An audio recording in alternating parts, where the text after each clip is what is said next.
दिया हमें late B कोई हमें सेट दिया है A belongs to M 3 cross 3 और R, यानी कि हमारे पास मैट्रिक्स कहाँ से है 3 cross 3 और R से, such that A transpose plus A belongs to R ऐसे, ठीक है। अब यहाँ दिया है where I क्या है हमारे पास आइडेंटिटी मैट्रिक्स है। अब A ट्रांसपोज का 3 cross 3 के, तो आइडेंटिटी मैट्रिक्स भी यहाँ पे प्रीडिफाइंड है 3 cross 3 की मैट्रिक्स है। Consider the quadratic form defined as Q of A is equal to trace of A का whole square minus trace of A square. Then what is the signature of the quadratic form?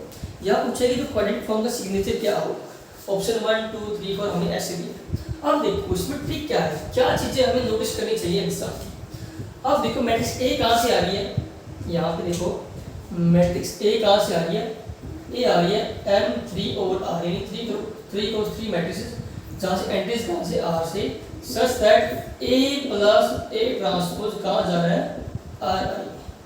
अब RI का मतलब क्या है, ये इसका मतलब है यानी कि A प्लस A ट्रांसपोज किसी न किसी अल्फा इंटू आई के बराबर होगा, ठीक है। और आई मतलब क्या है, कुछ कांस्टेंट आई मैट्रिक्स में मल्टीप्लाई करना है, सच दैट अल्फा कहाँ से है, such that alpha belongs to R से, ठीक है। यानी कि A प्लस A ट्रांसपोज कुछ ऐसी बनेगा, कुछ ऐसी फॉर्म बनेगी उसकी, ठीक है। अब देखो अगर मैं मान के चलो लेट A क्या है हमारे पास, कुछ ऐसी मैट्रिक्स है A11 A12 A13 Q1 Q2 Q3 3 1 3 2 3, ठीक है। अब इसका ट्रांसपोज कर दो, क्या बनेगा,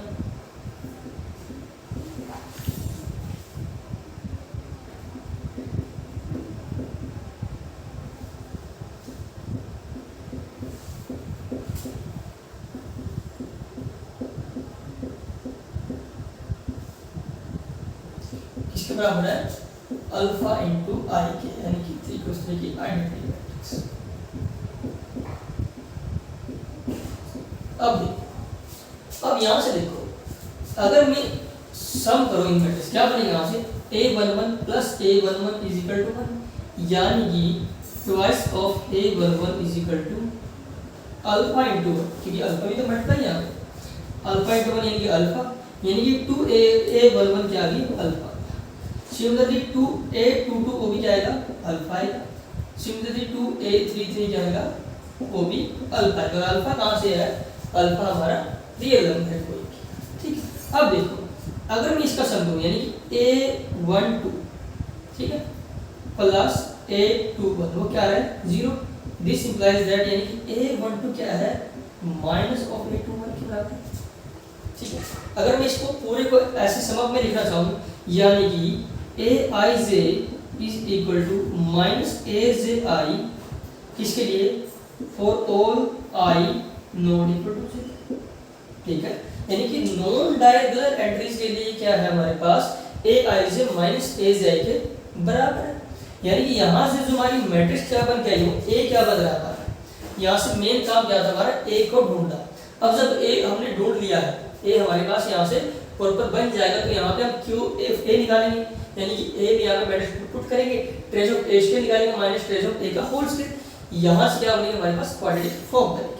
उसके बाद हम उसका सिग्नेचर रैंक इंडेक्स सब हम चेक कर सकते हैं। अब यहाँ से देखो, यहाँ से हमारे पास मैट्रिक्स A क्या बन के, यानी कि जो A11 एंट्रीज क्या बनी हमारे पास अल्फा बाय 2, ठीक है। यहाँ से A12 A13, जो A21 है और A12 एक दूसरे के नेगेटिव है, यानी कि यहाँ पे माइनस A12 ले सकता हूँ। सिमिलर यहाँ पे भी अल्फा बाय 2, तो यहाँ पे A23, यहाँ पे माइनस ऑफ A13, यहाँ पे माइनस ऑफ A23, सिमिलर यहाँ पे अल्फा बाय 2 3, यानी कि जो हमारा फाइनल A बन के आया वो कैसा आया, कुछ ऐसा आया। यानी कि Q कहाँ पे अप्लाई करना, Q हमें इसके ऊपर अप्लाई करना है, ठीक। तो मैं रद्द कर देता हूँ यहाँ से।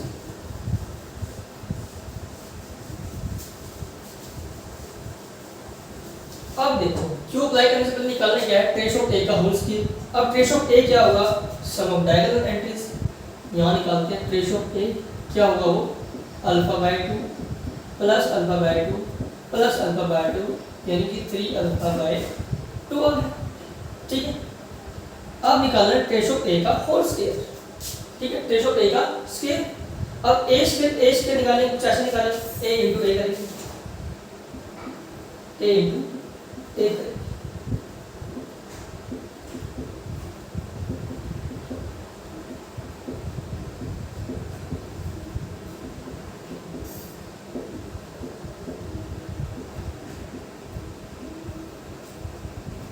अब यहां से देखो, अगर मुझे ये एंट्री निकालनी है, यानी कि ए वन रो कैसे आएगी, फर्स्ट रो को फर्स्ट कॉलम से मल्टीप्लाई करके।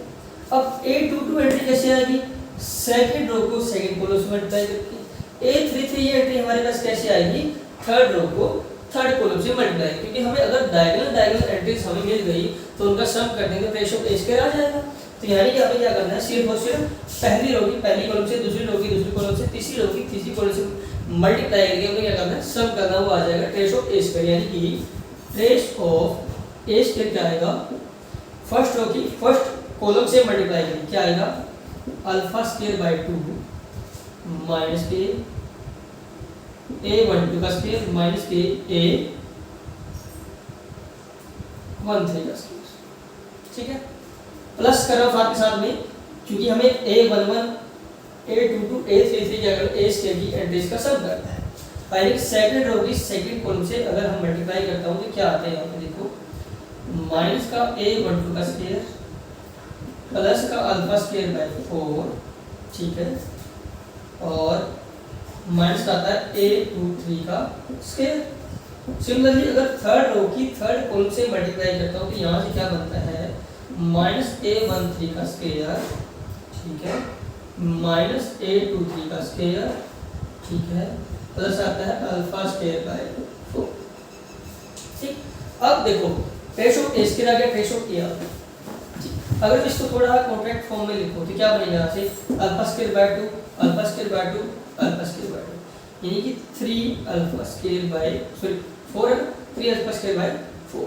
तो यहाँ से देखो ट्वाइस ट्वाइस ट्वाइस, यानी कि माइनस के 2a12 का स्क्वायर माइनस के 2a13 का स्क्वायर माइनस के 2a23 का स्क्वायर। ठीक, अगर मैं इसको रब कर दूं, अब देखो निकालना क्या हमें, क्यू ऑफ, तो क्या आता है, ट्रेस ऑफ ए का होल स्क्वायर, यानी कि इसका होल स्क्वायर करेंगे तो क्या आएगा, 9 अल्फा स्क्वायर बाय 4 माइनस में ये वाला टर्म, ये क्या था, ट्रेस ऑफ ए का स्क्वायर था, तो इसको माइनस कर देते हैं, माइनस करते क्या आएगा, 3 अल्फा स्क्वायर बाय 4 माइनस के 2a12 का स्क्वायर माइनस के 2a13 का स्क्वायर माइनस के 2a23 का स्क्वायर। अब देखो क्या बन सकते हैं यहाँ से, 9 अल्फा स्क्वायर बाय 4 माइनस के 3 अल्फा स्क्वायर बाय 4 प्लस के 2a12 का स्क्वायर प्लस के 2a13 का स्क्वायर प्लस के 2a23 का स्क्वायर। अब देखो क्या आ गया यहाँ से, 9 माइनस 3 6 अल्फा स्क्वायर बाय 4, यानी कि 3 bye 2 alpha square plus 2a12 का स्क्वायर प्लस 2a13 का स्क्वायर प्लस 2a23 का स्क्वायर। ये क्या बन गया हमारे पास, क्यू ऑफ ए। अब नीचे वाले की हमारे पास कोई जरूरत नहीं है, इसका हम रख देते हैं। फाइनली हमने क्या निकाल लिया, क्यू ऑफ ए निकाल लिया। अब देखो इसका मीनिंग क्या बनता है जो हमारे पास बन के आया है। अब जैसे कि हमें क्वाड्रेटिक फॉर्म का पता है, जब हम क्यू ऑफ एक्स निकालते हैं, ठीक है, अब उससे कोरस्पॉन्डिंग हमारे पास मैट्रिक्स होती है। क्या मैट्रिक्स होती है, वो कैसे बनती है, वो कुछ ऐसे बनती है, अगर मान लो n क्रॉस n की है तब कैसे बनेगी, तब मैट्रिक्स क्या बनेगी, क्वाड्रेटिक फॉर्म में कोरस्पॉन्डिंग, यहाँ पे x1 x2 xn, सिमिलर यहाँ पे x1 x2 xn, यानी कि इन दोनों की मल्टीप्लाई यहाँ पे आती है x1 का स्क्वायर। अब इसकी मल्टीप्लाई यानी कि x1 x2 बाय 2, ठीक है, सिमिलरली ऐसे चलता जाएगा। डायगोनल पे कौन से लिमिट आती है, xn का स्क्वायर, सिमिलरली यहाँ पे x2 x1, ठीक है। अब देखो जो स्क्वायर वाली टर्म होती है क्वाड्रेटिक फॉर्म में कैसे आती है, वहां तो आती है डायगोनल पे, स्क्वायर वाली टर्म कहाँ आती है, डायगोनल पे। अगर मैं देखूं, अगर मैं क्या करूं,